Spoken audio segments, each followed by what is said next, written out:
Hey, and welcome to episode 3 of Layout Teardown, where we bring you through the layouts and programmatic strategy of some of the biggest publishers globally. Today, we're going to walk through Cars.com, which is one of the biggest auto marketplaces in the US.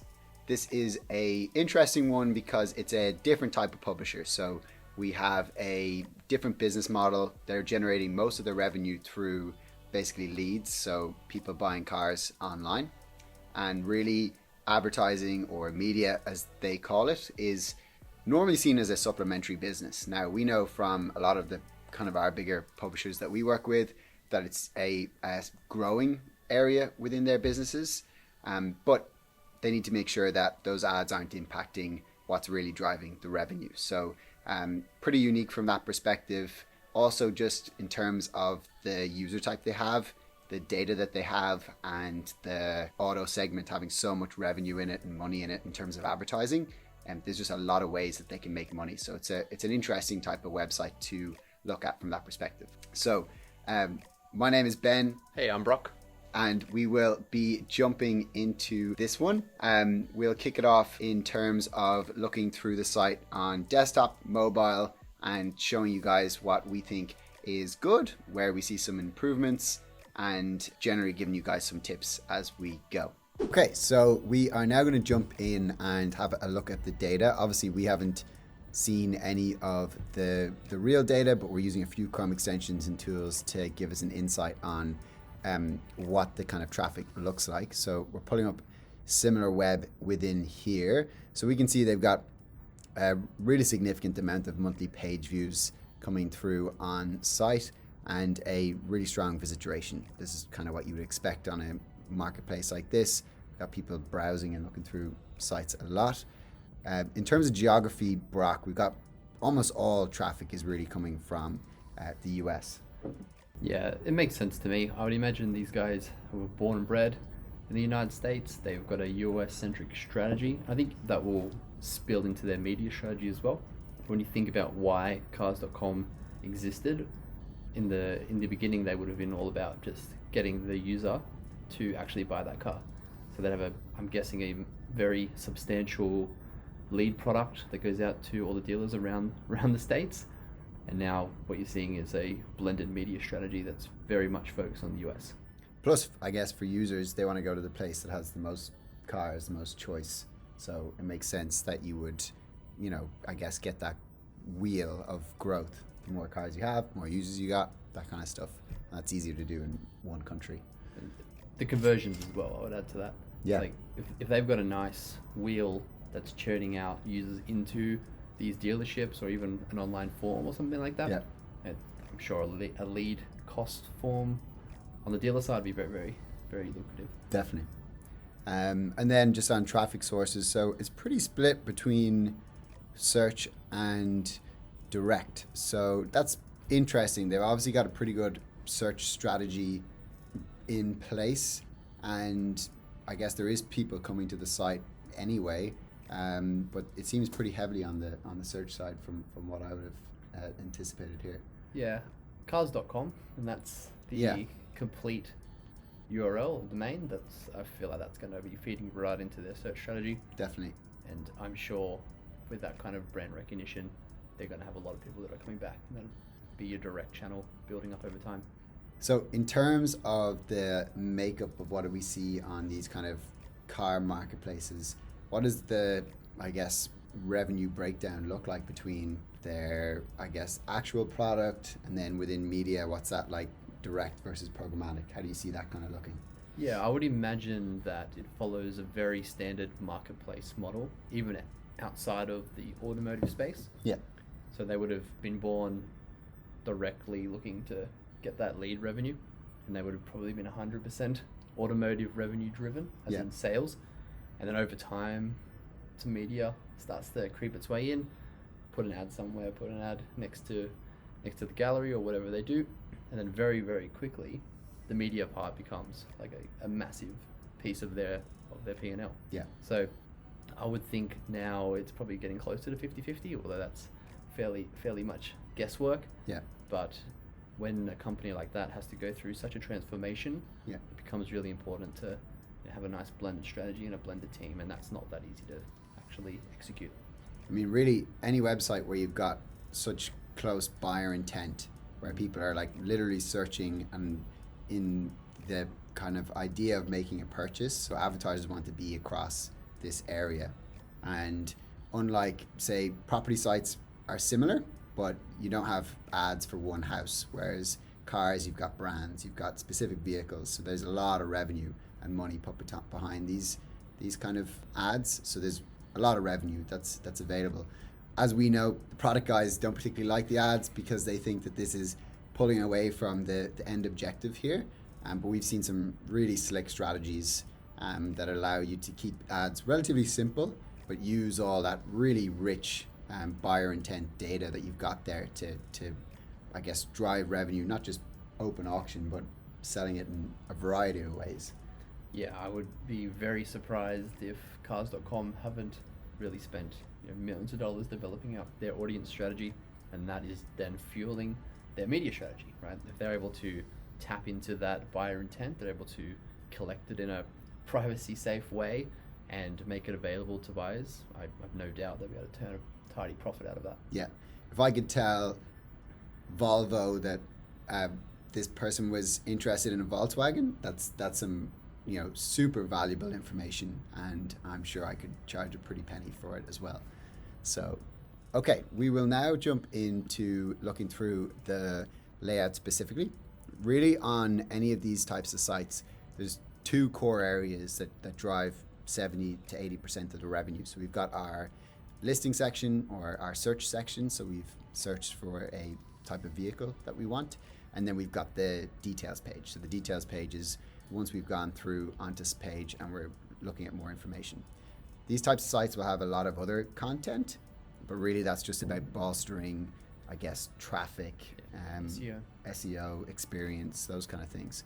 So really the bread and butter or the revenue is coming from these two page types, and really from the search listings and from a media perspective. And the reason being, once you get to a details page, there is, we're at an even higher phase of intent, I guess.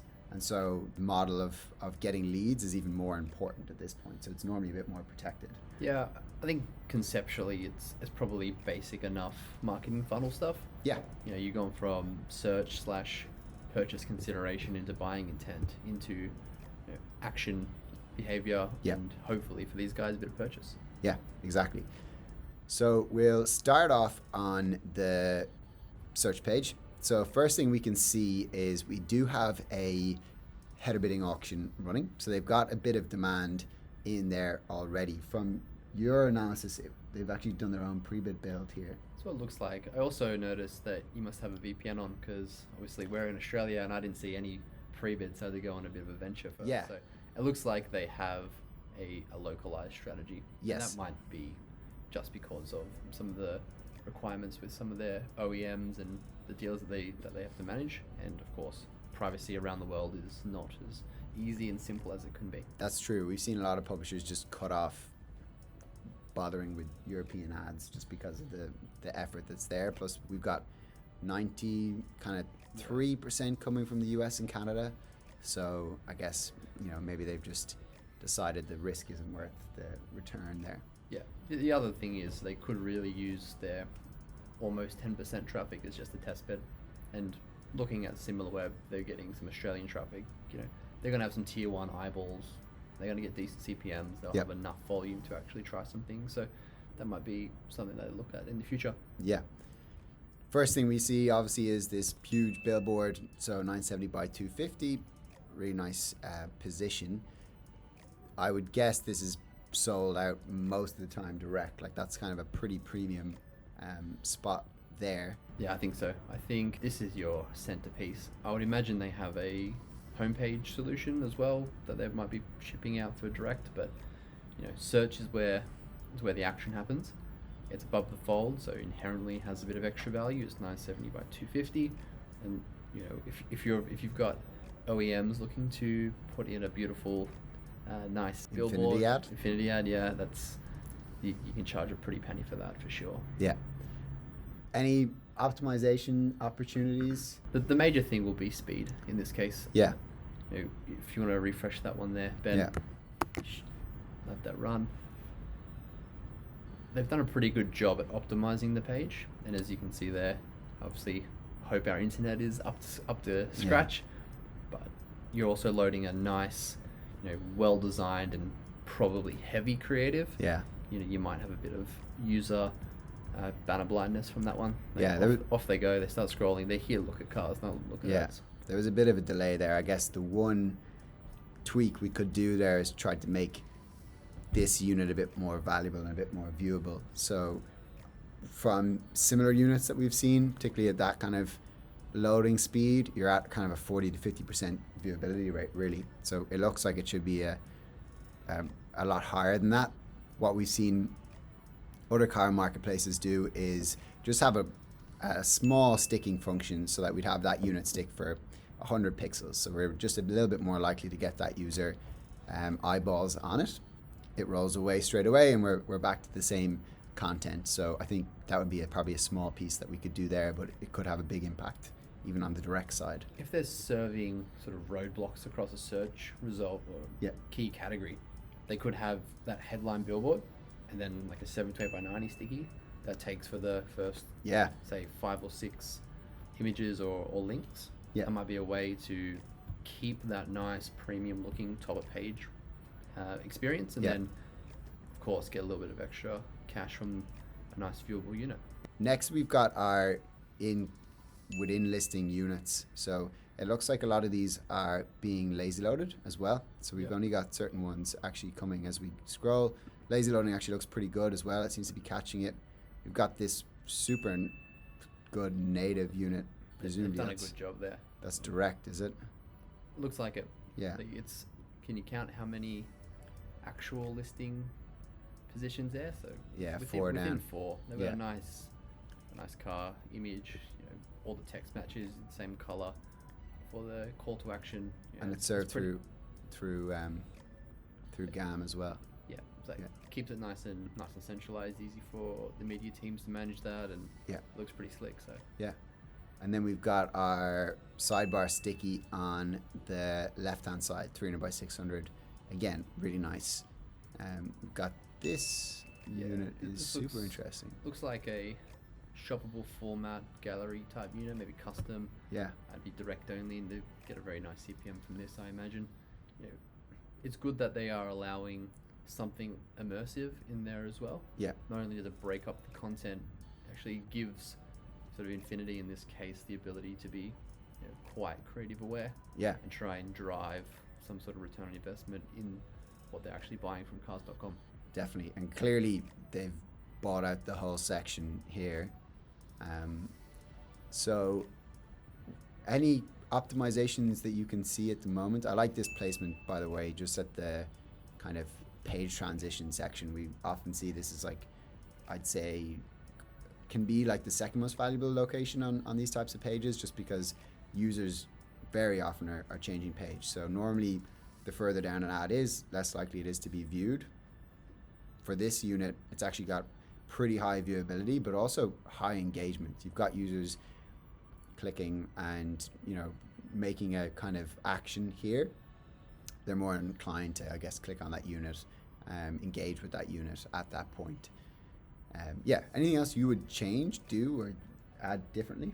It's very hard to say when you've got a nice roadblock there, but on the flip side, the real question would be, how often are buyers going through direct channel and then taking everything? So we want to be looking at what our sell-through rates are from a direct point of view, and making sure that we give at least very valuable programmatic buyers an opportunity to participate. So some methods could be by having standalone programmatic units. You could leverage first look through the ad server. Do you want to explain first look in a little bit? Sure. I think in this case it might be null and void, because obviously you've got a nice direct roadblock. But under, of course, approved situations where there might just be a standard line item, or basically not what you see on the screen right now, you'll allow Google to take a piece of inventory that would have gone to standard, particularly standard line items, at a preconceived rate. So we might get to a point where we think, okay, we're going to get $50 CPM out of this standard line item. We'd be happy to give that to Google at $25. And what that does is breaks up your reserved and unreserved programmatic stack. So what we want to do is give Google the opportunity to diversify, let them pay when they're going to pay, but not go and actually ruin the serving outcomes of your direct campaigns. So basically, we're saying normally if you have a direct campaign, that gets to serve above everything, and that's just always going to serve, and that's what's going to happen. But with First Look, we're doing GAM. We're saying if we get such a high CPM, we'll let it fill for these impressions. It still kind of lets your direct campaigns fill as planned, so you still are getting your advertisers are happy, but you're also getting a high CPM through if it can compete at that kind of level. Yeah, that's right. And the difference is essentially the open auction value and the price that you put in at the raw level. So easy way to squeeze a few extra dollars out of Google. And we've seen that work super well for direct heavy publishers. Like that can be a really quick win. The other thing I'm not seeing is refresh. Now, you often don't want to refresh your direct ads because I guess advertisers don't particularly want that to happen. But a lot of the time we see kind of premium enough publishers just get a huge amount more inventory, both for direct and programmatic through strategic uses of refresh. And I guess maybe not refreshing sponsorship, but having an option to refresh direct, and you just get 2x the inventory to sell. So it's a really quick way of increasing what your direct team can sell, but also what you can sell programmatically as well. And often that's a pretty big issue you get with like a premium brand. They just run out of things to sell. It always goes back down to what your sell-through rate is, and there are ways around that, right? Like if you know who's going to be buying an impression, particularly if it's going direct, a simple key value plus refresh solution will maintain the likelihood of a direct campaign serving and actually not being refreshed away for something that's less value.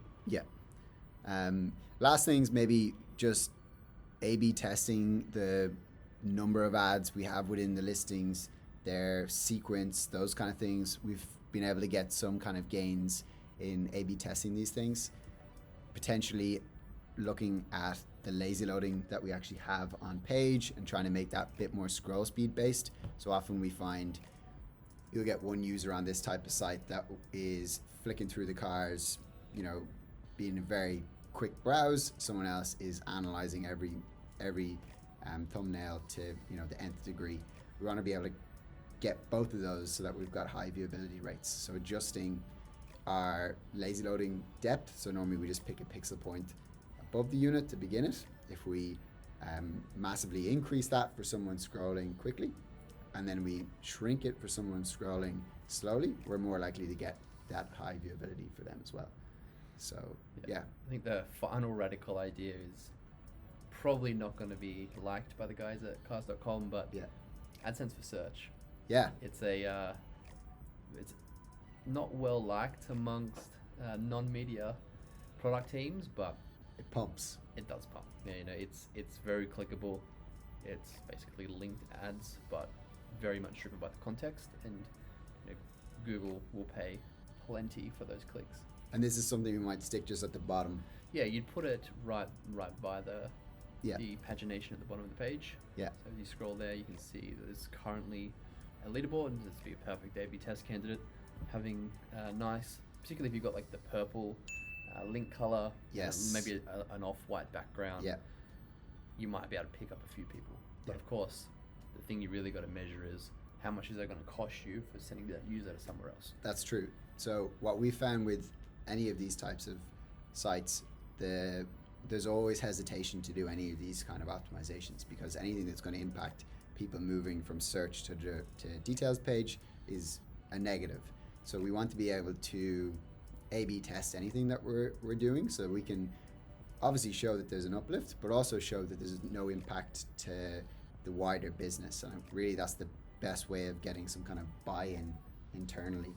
So we want to be able to check on our A/B test, are we making more revenue, or are we impacting what we hypothesize would change? But B, are we impacting other areas? So we want to check, is there a change in pages per visit, or even number of people moving into the next part of the funnel? So if we can show that there's no real changes there, but we've got our AdSense for search in, then it's a win. This is the most sensitive area of the website for ads. This is where we've got buyer intent is super high, and we really want to drive them to that lead. What are people paying for these leads? Do you know? Like, how much is the pricing here? I have no idea, but I bet you it's more than the ads. Yeah, it's more than ads. I think it can be upwards of like $200. We might need to check that. But have a look at the price of this car. Like, this is it's 120 grand. How much are they willing to pay? Yeah. And what's their retention, not retention rate, but rate of conversion? Yeah. Probably pretty high. Definitely. Then in terms of ads that we actually have on site, so we've got our top unit here, which is serving a 728 by 90. It's got a few other sizes in there. It's got a 970 by 90, slightly longer version. Then we've got a mobile size there as well.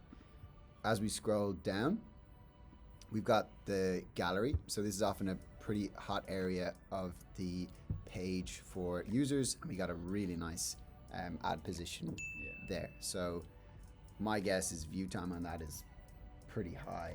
Viewability is going to be close to 100% as well. There's no doubt. What's interesting is on the previous page, or before you put the gallery into motion, you can still cycle through the ads quite easily. Yeah, or the images. Yes, sorry, the images. And in this case, you've missed the opportunity. That's to true. Actually serve them that ad. They very cleverly decided to laser load that, which I think makes sense. Yeah. So that ad isn't loaded until you've actually opened up the page. That's right. That's right. And what I've seen across any of the verticals, particularly real estate, they want you to look at the images. Yeah. And that might be a bit overblown in the real estate vertical, because you're going to buy something that you have to look at every day, I guess. Yeah. You want to actually have a nice full screen, and they've got massive refresh opportunity. The question would be, how many people are actually clicking in? Correct, to the semi full screen mode. Yeah. And then what's their refresh opportunity on that? Yeah, definitely. And obviously they're not refreshing, but we often think that would be a pretty big opportunity. So then I guess the idea would be, if we have X% of people just using it as this, we could actually have some of these images be an ad essentially as well, couldn't we? That's right. And that could be standard programmatic, or of course they can wire that up to be part of their roadblocks. So 1 in every 10 within the gallery, we actually surface an ad, and we've seen really strong viewability and CPMs on those kind of units. You're catching people in flow state, really. Yeah. They want to see all the images, and they'll click very consistently, bang, bang, bang, and there you go. Yeah. Creative is in view. Next up, we've got a hard-coded, I think, direct unit here. We've got a few nice features just for the user, and then we've got 2 units at the bottom, both lazy loaded, and I don't know how much sizing we have on these. I think they're fairly fixed. So this can do a 300 by 250 as well, and then our bottom one has the same sizes as the top one. Yeah. There's a few opportunities with those two. I mean, they're not going to be your money makers. Yeah. But that being said, you can get away with a lot more.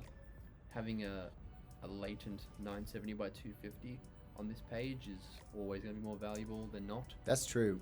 So there's no real harm, I guess, in this unit being a billboard, being significantly bigger real estate. It's already at the bottom. It's already basically by the T's and C's. So that's a pretty quick win in terms of 100%. We always suggest for our team and our customers, if you can get a 970 by 250 in, even if it is in a lower position, then that's worth doing. And you can see it in the revenue. The difference in performance is kind of night and day. Yeah. Cool. So that's the page. What would we look to enhance? I mean, the thing is with this page type is, the dream would be to be able to get some kind of 468 by 60 or the kind within here where we've got user attention.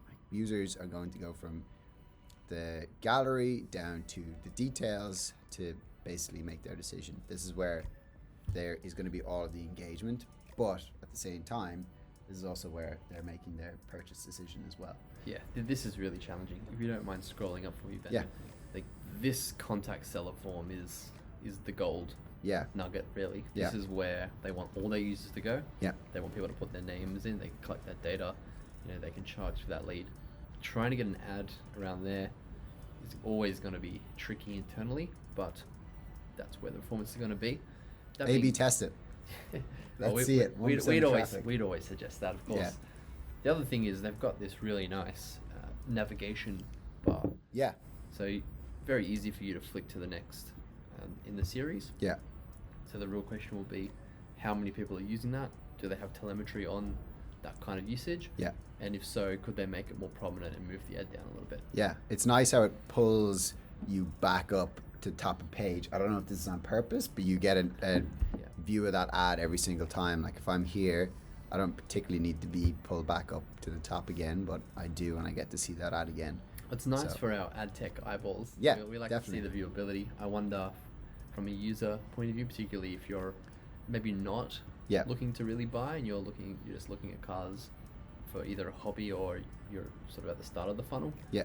This might be something that they transfer to an SPA or single page application type model where you can flick without having the full structure of the So site. we don't have to have a reload every single time. Yeah, I mean, that's an investment. That's actually quite a massive investment. And Yes. I would never suggest that without a real need and use case. But for nice, sort of comfortable usage, that might be a benefit. Yeah, definitely. Quick wins. Could have that thing stick for 100 pixels like we said for the last one. Apart from that, it's going to be hard to pull any ad units up. Like potentially this unit could be closer up to where content's going to be, but this is going to be a difficult place to actually get to optimize. So I think blowing that out a bit, making it a bit bigger. Yeah. If we could A/B test getting a small kind of almost mobile unit within content here. Otherwise, and then obviously our gallery optimization. I think that's where the magic happens. Yeah. I think where the rubber hits the road, if you Yeah. pardon the pun. Cool. All right. We will jump into the mobile side of things next. First things first, we've got our top unit here. It's a standard 320 by 50, pretty normal mobile banner. As we flick through the site, then we've got our native direct products that they've got running through GAM as well. Look really nice, very clickable. As we continue, it's pretty light on ads, and we've got these really small 320 by 50s coming through within the listings. They've kept it very simple. I think there's two, they're lazy loaded. Yeah, there's another one there, and then we're at the bottom unit. So we've got a 300 by 250 there at the pagination section. It feels super light to me. Yeah, I think you're right. It's counter to what I would have thought. Yeah. I would have definitely thought that a desktop user are just more likely to transact. Yeah. I don't know, there's human hang up on buying something worth 120 grand through your phone perhaps. Yeah. So I would have thought mobile would give you a bit more flexibility in that sense. On the flip side, it could be that that's their growing audience. So you're saying mobile users less likely to convert, so maybe we've got more option to kind of monetize them in a different way? That's what I would have guessed, Yeah. particularly for a car site. I think that's rubbish for a fast moving consumer good or something like that. Yeah.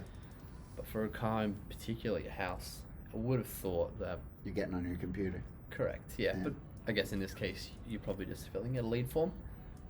This is why we put that disclaimer at the start. Yeah.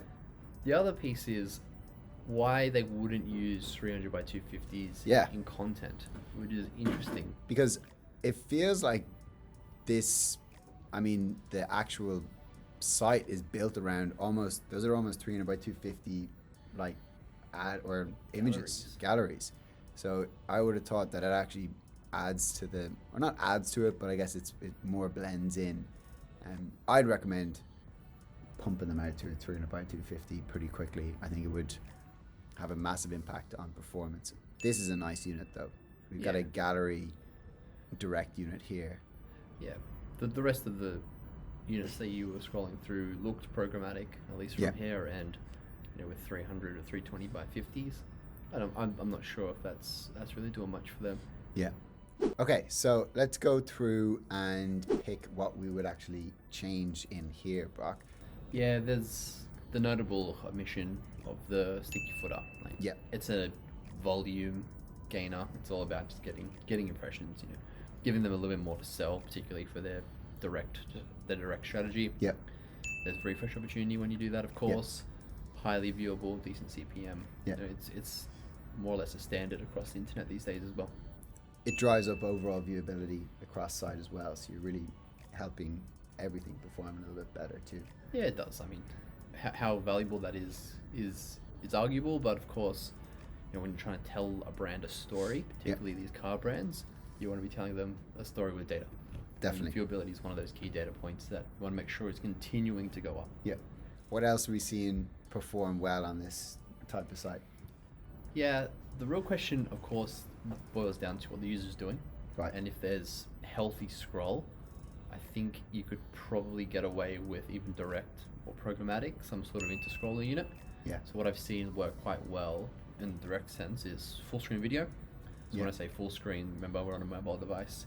We're scrolling down between, in this case, 2 car listing pages. They'll have a nice immersive video, and like these OEMs are gonna really splash the cash for that kind of position.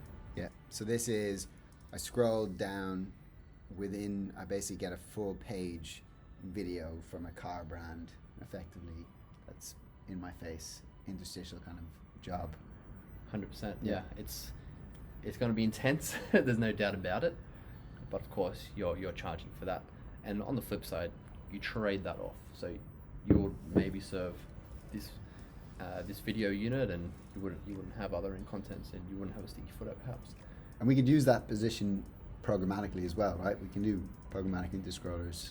Yeah, you can. So you'll be controlling the direct side, the direct creative, mainly from the ad server. Yeah.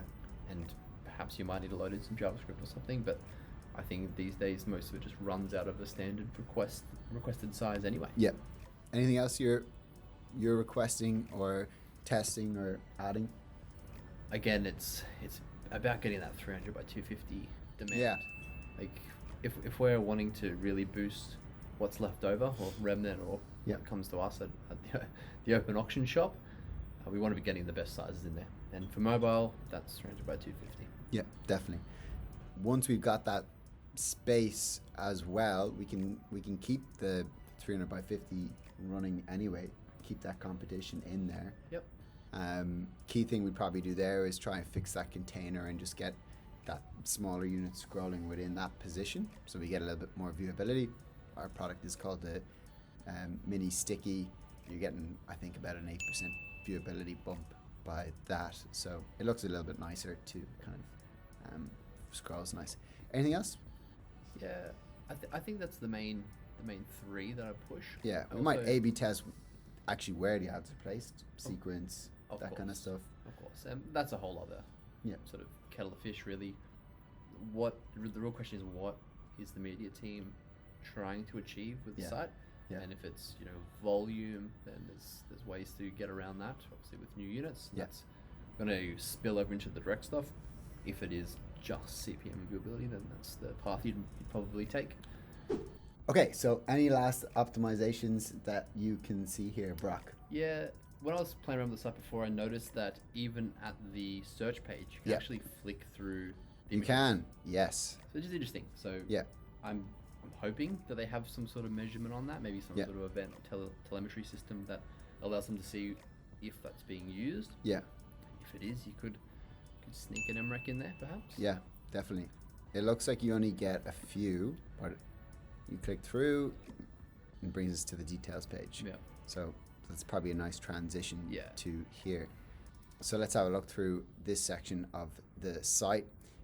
similar enough to what we were looking at desktop. Again, it's going to be hotly contested. We've got a top unit, which is our standard mobile banner size. And then as we scroll down, we've got a 300 by 250, and I think there's one more at the bottom here. No, that's it. So we've actually, oh no, we do. So we've got a 300 by 50 filling in there. Let's just check the sizes. You've also got a native right next to it. We do, yes. Yeah. So I don't think that is actually serving through GAM as well. So I think that might be hard coded. It looks like. So we do have multiple sizes coming through here. Well, I think the first thing that jumps out at me is you've got two ad units down the bottom that are next to each other. Yeah. If you scroll up a bit further, keep going, there's the second of the forms, a little bit higher. So if I can remember correctly on desktop, they had big image, form, written content form, where now they've got obviously the gallery or big image initial form, I believe is at the top, or you click the call button. Yeah. And they've kind of mixed up the order. Right. Just kind of makes me think maybe what we said before around mobile being less important from the conversion point of view. Yeah. But what it probably is the template they're using for maintaining their website from a layout point of view is just sort of shifting all the stuff that was on the right hand side of as it pushes desktop. down. Correct. Yeah. Just wherever it goes. So maybe there's some optimization that they can do there. Yeah, definitely. What are you changing or adding here? I mean, let's have a look at the gallery to begin with. Yeah. I mean, this is the centerpiece of the page. Yeah. So you're able to scroll horizontally. Plus, we can click in. So we've got two options, same as desktop. So as we're scrolling, we have no ads, but within here, I actually really like how you flick down pretty quickly. Yeah. And we do have ads lazy loaded within here. So it's coming, or else I'm maybe have hit a floor here. Yeah. Assuming that you haven't hit the floor and your internet is reliable, then maybe there's some lazy loading buffer optimization that they could do, or even first unit just renders. Yeah.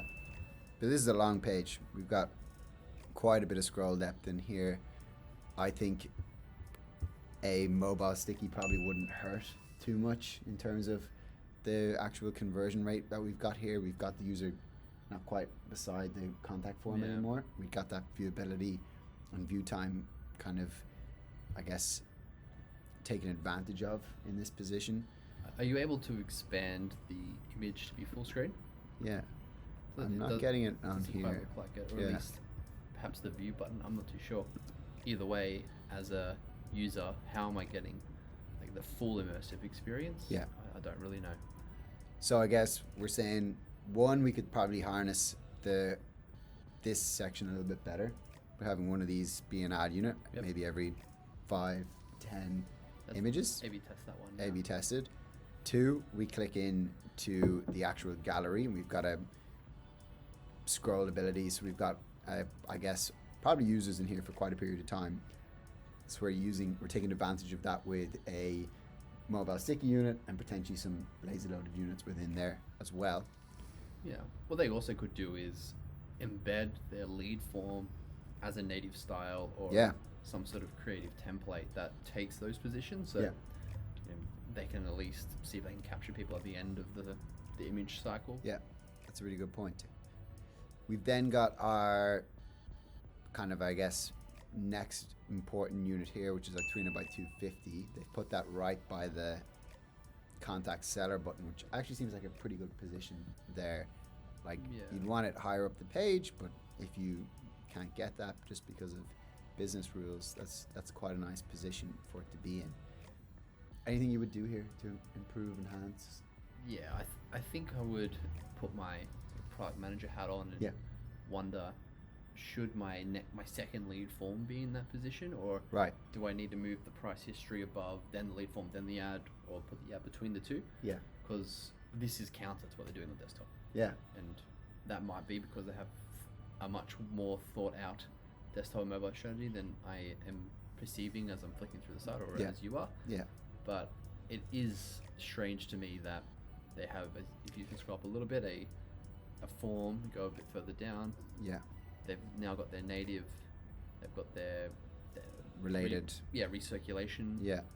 type product, another native, and then a 320 by 50. Yeah, so we've got 2 ads kind of sandwiched at the bottom here as well. This looks to me that it might just be a legacy website management CMS thing. Yeah. So super easy to fix, which is the best part.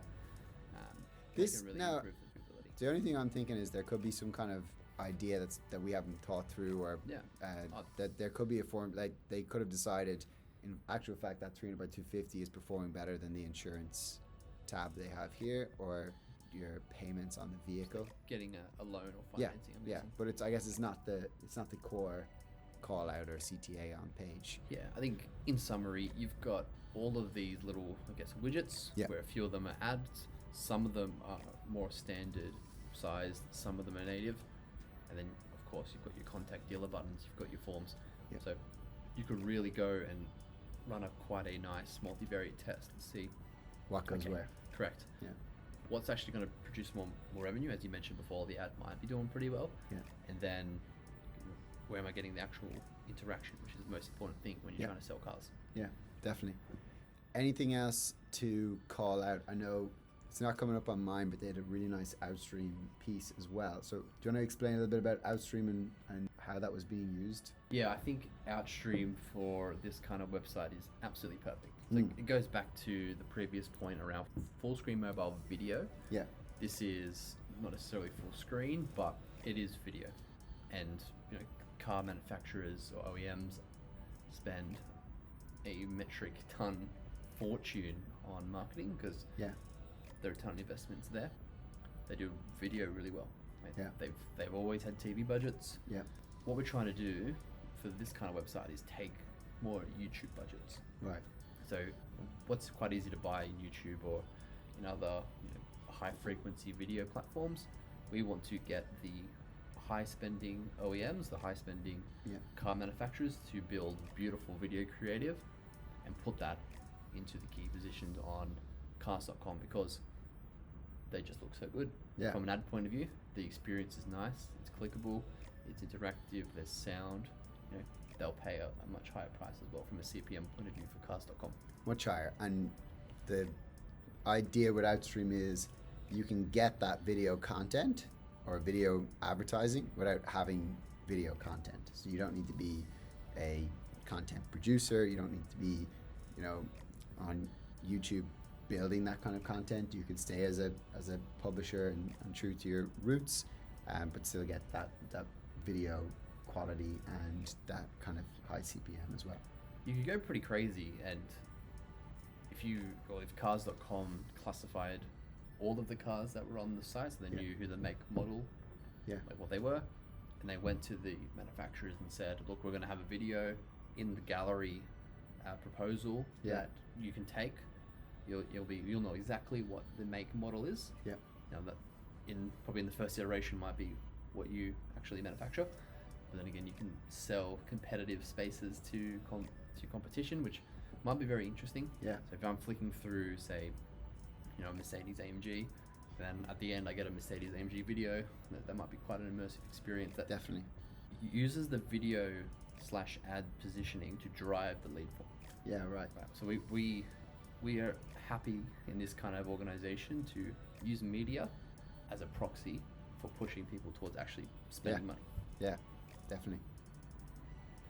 Nice. I think that's probably a nice place to wrap up, and to run through what we've talked through here. Really, the whole strategy is about facilitating what's already exists. So we're trying to make sure that we're not impacting the core business, but we're maybe enhancing it. We're driving revenue through the traffic that we have and trying to drive that a bit better. In terms of what we saw on the desktop side, there was a bit of opportunity on the search section around maybe having better formats, enhancing the lazy loading that we're using to maybe improve and drive viewability. We moved into the details section where we've got stricter kind of rules and business rules to make sure that we're still pushing those leads to our dealers, but we still saw some opportunities, particularly around the gallery, to use that a bit better when we know users are going to be really stuck around there. There was a quick win at the bottom of the page, just making that a bit of a bigger unit. Yep. And then across mobile, the big wins we kind of looked through really was video, maybe getting some stronger formats in there as well, and maybe taking a bit more advantage of that. We guessed on the fact that we're getting maybe less buying intent on mobile. We don't know that for sure, but if that was the case, maybe we can take a little bit more advantage of the space there, get some 300 by 250s in as well. Bits to do.